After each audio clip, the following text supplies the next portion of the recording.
Le rêve de M. Erdogan touche à sa fin. D'abord parce qu'il a perdu les dernières élections et qu'il les a perdues parce que les États-Unis veulent se débarrasser de lui.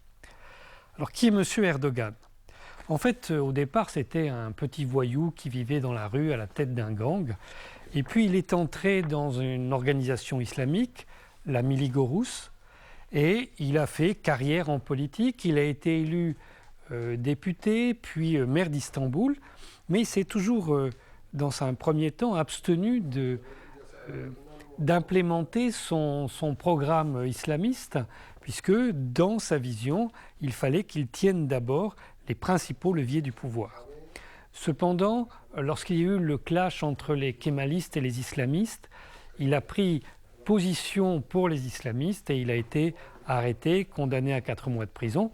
Quand il est sorti, il a dit qu'il avait profondément changé, qu'il ne cherchait plus à imposer sa vision de l'islam à la société. Puis il a créé un parti, l'AKP, en s'appuyant sur 3 groupes. D'une part, la Miligorus, d'autre part, les disciples de Fethullah Gülen, c'est un islamiste aussi, mais quelqu'un qui est assez réservé sur le plan politique. Et puis les anciens soutiens du président Özal, qui, au début des années 90, avait été président de la République. À la faveur de nouvelles élections, son parti a gagné et il s'est retrouvé Premier ministre. Arrivé au pouvoir, il a d'abord cherché à développer l'économie et puis à résoudre des problèmes de politique étrangère, parce que la Turquie vit toujours avec les problèmes de l'ancien Empire ottoman. Donc il a fait venir comme ministre des Affaires étrangères Ahmet Davutoglu, un des disciples de Fethullah Gülen, et il a appliqué la théorie du zéro problème avec ses voisins, comme s'il allait en un instant régler un siècle de problèmes. En tout cas, les choses ont commencé à déraper lors de la guerre en Libye, puisque là, l'OTAN l'a sollicité pour l'aider à renverser Muammar el-Kadhafi. Et il se trouve qu'en Libye, il y a une ville, Misrata, qui est habitée par une colonie turque qui s'est installée là au XVIIIe et XIXe siècle. Donc il s'est appuyé sur la tribu de Misrata pour aider au renversement de Kadhafi.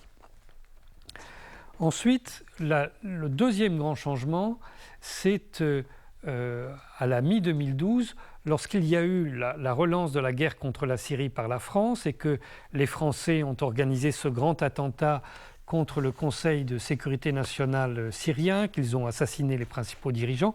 Et en riposte, les Syriens ont organisé à Riyad une tentative d'assassinat du prince Bandar bin Sultan.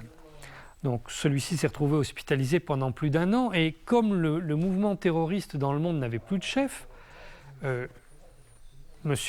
Erdogan s'est emparé de cette situation et il est progressivement devenu, à la place de Bandar bin Sultan, le chef mondial du terrorisme islamiste.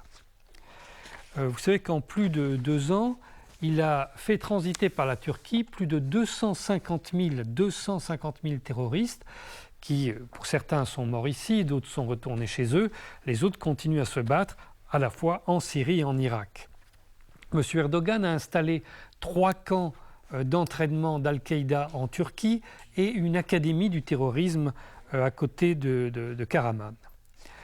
Il a reçu plusieurs fois à Ankara Yassine Al-Qadi, le banquier d'Al-Qaïda. Ceci est attesté par la justice turque, et vous voyez là des images de son arrivée à l'aéroport en Turquie. M. Erdogan a continué en fournissant des armes à Daesh, des armes qui étaient payées par l'Arabie saoudite.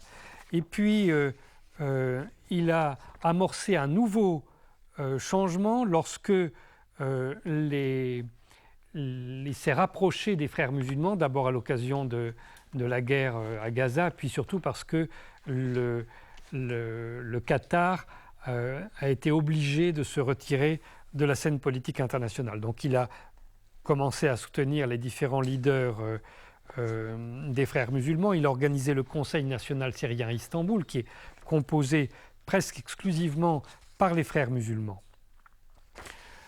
Lors des élections, il a annoncé qu'il voulait avoir 400 sièges sur 550, puis après il est descendu à 367, à 330, à 276. Finalement, il en a 258, moins de la majorité.